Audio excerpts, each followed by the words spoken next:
on the seventh day of Vlogmas, my favorite personal finance educator gave me. So today, anybody who know me or who new here, get cozy, grab you a snack because we're going to talk about my favorite Christmas movies. Typically during the year, I don't really watch TV, but during Christmas season, oh yeah. Let's talk about my seven most underrated Christmas movies.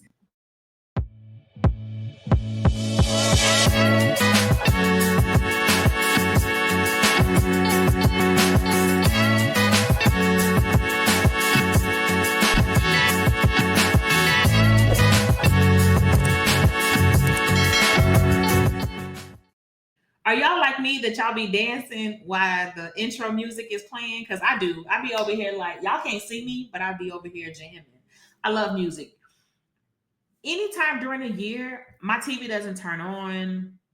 My schedule is just busy as usual. Like typically my schedule's really busy. My calendar is typically busy. So I am a rom-com girly. And I'm a rom-com girly because it gives me an opportunity to just decompress at the end of the day. And before we get deep into this, I need you to hit that like and subscribe button. I need you to do that for me. Let YouTube know that you picking up what I'm laying down.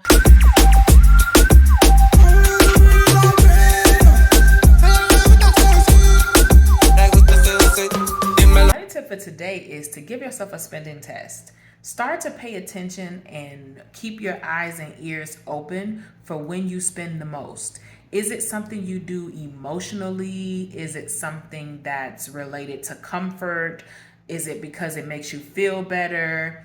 Is it when you're happy, sad? What type of feeling do you have that makes you spend? And what type of feeling does it give you when you spend? This is important because if you're working on being better about the way that you use your money and not spending money when you're not supposed to, you got to get down to the root. You got to get down to the different things that cause you to spend.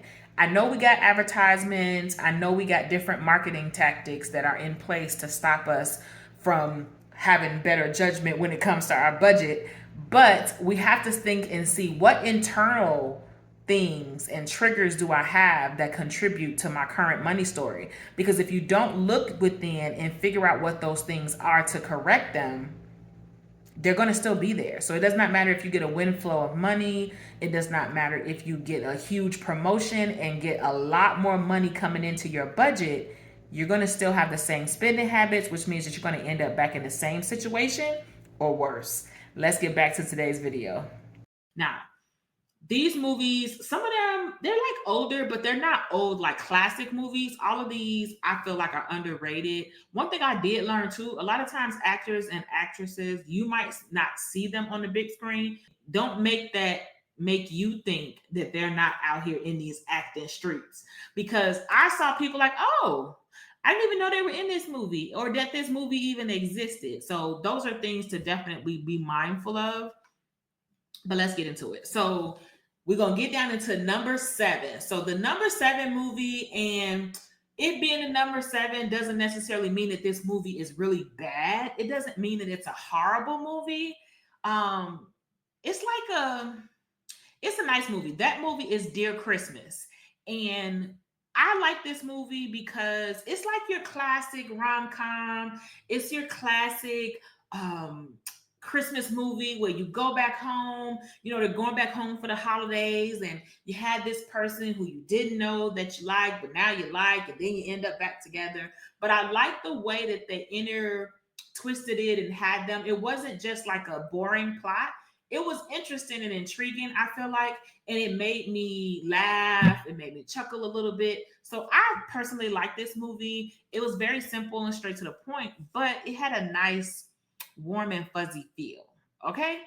Number 6 is A Reason for the Season. Now, as somebody who is humble, I appreciated this movie because so it's basically about a woman who she's very wealthy and has a lot of money and she has this big popular brand. And so her daughter's spoiled and she gets a lot of the finer things, and that's the life that she's come to love and know. But her mom basically sends her on a mission back to where she was born, for her to learn to be a little bit more humble and appreciate a lot of things in life that are not associated with things or luxury. Like for her to have a norm and see what a normal life is like and what it's like to have to be earned her keep.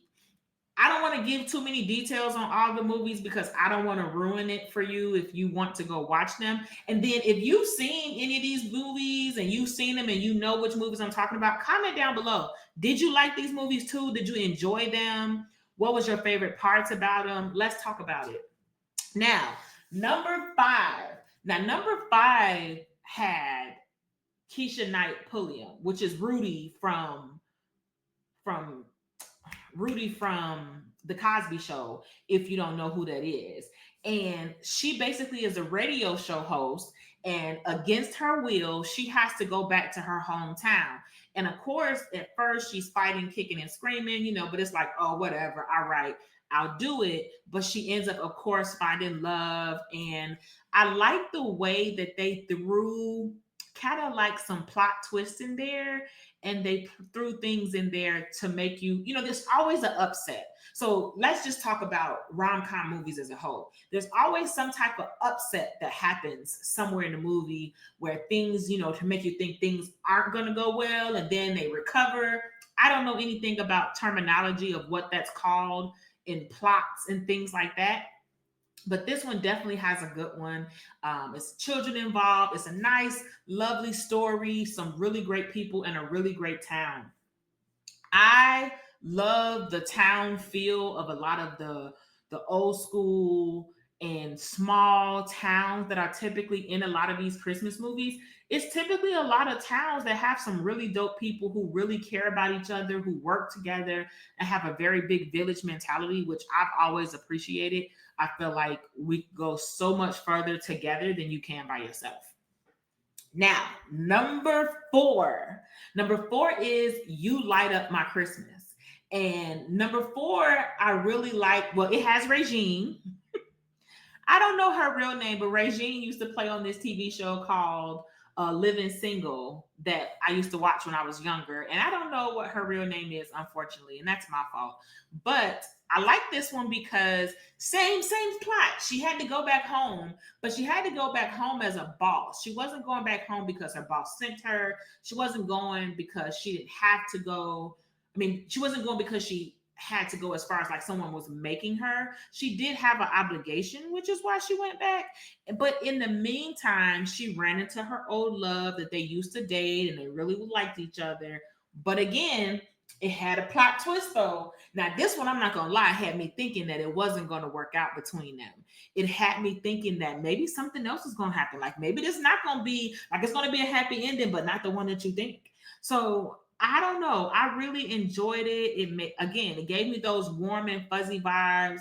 Of course, Regine is a good actress.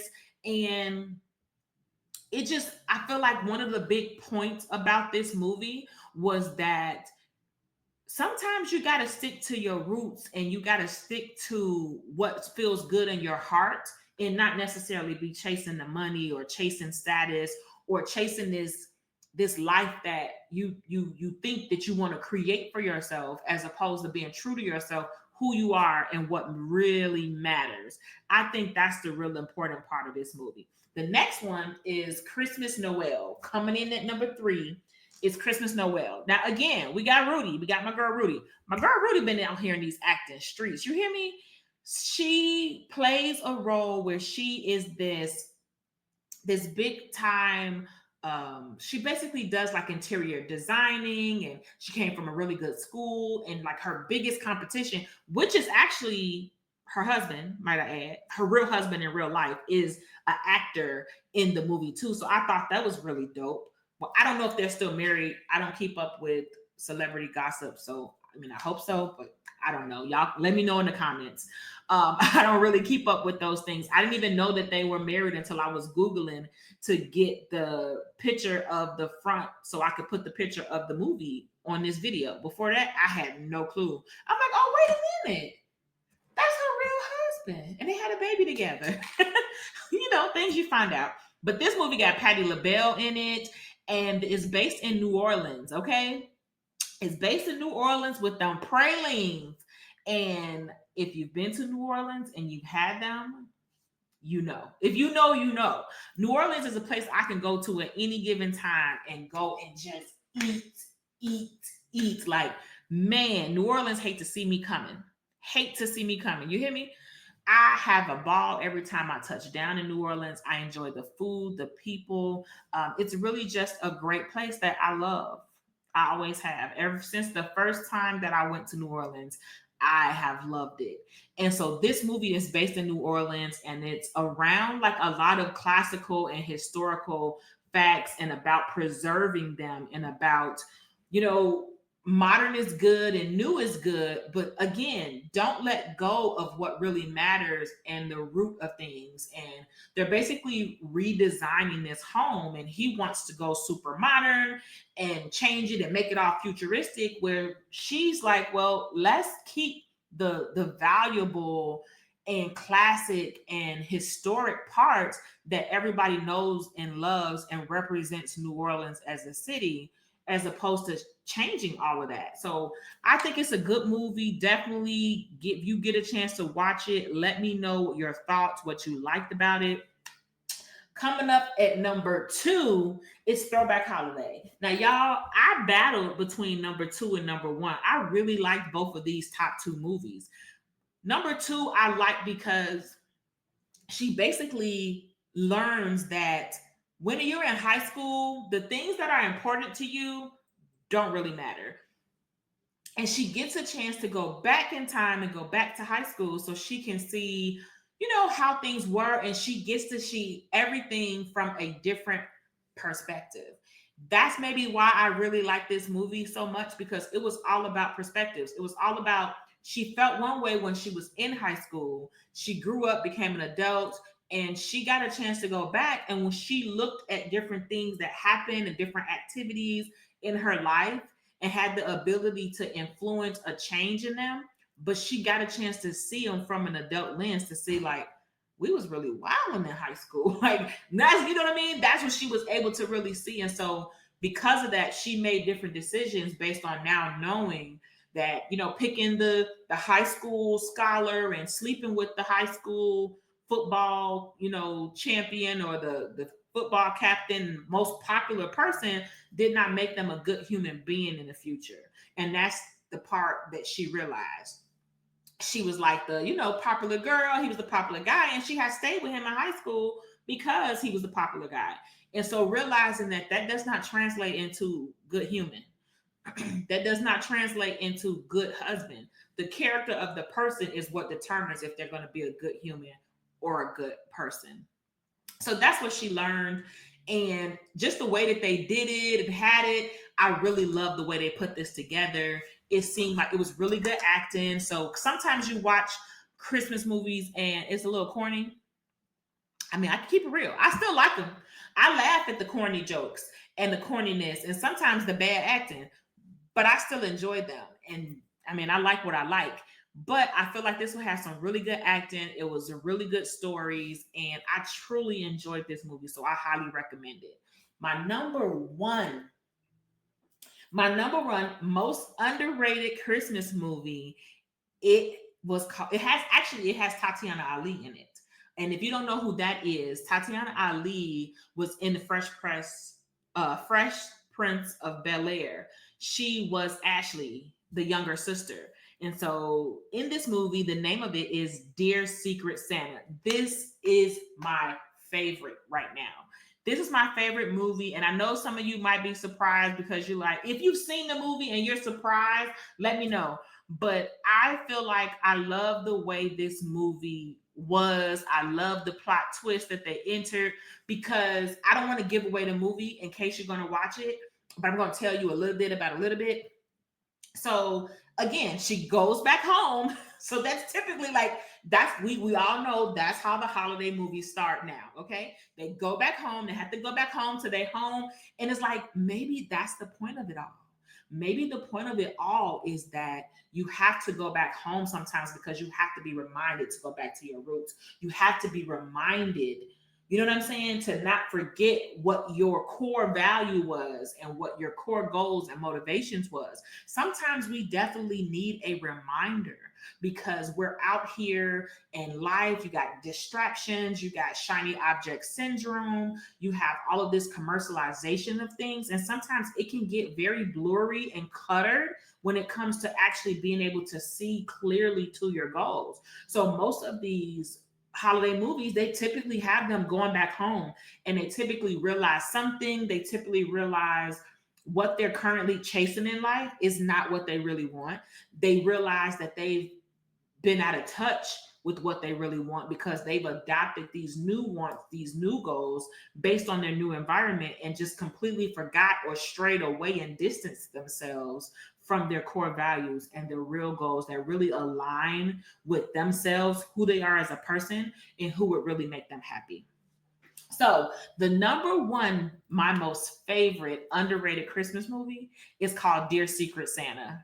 And I love this movie because I love the way that they set it up and then just the way they put this movie together. I really love the plot.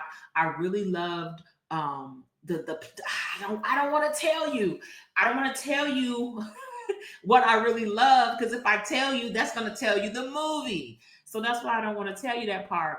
But let's just say I really love this movie. I love the actors. I love the plot, the setup, the different contrast of characters. It was funny. It made me tear up. It was good. It was wholesome. It was warm, fuzzy, all of the things. So that's my number one favorite movie. There you have it, goalies. Those are my current top 7 most underrated Christmas movies. I think they deserve more recognition. I think they deserve to be more popular movies, but that's just me. Obviously, I don't make movies and I rarely watch them as we discussed today. But let me know down in the comments if you've seen any of these, you liked it, you didn't like it. If you take this video and you go watch some of them, come back and let me know. What did you think of it? Was my recommendation good or did I set you up? Don't forget to give this video a thumbs up, hit like and subscribe, and then I'll catch you tomorrow for Vlogmas Day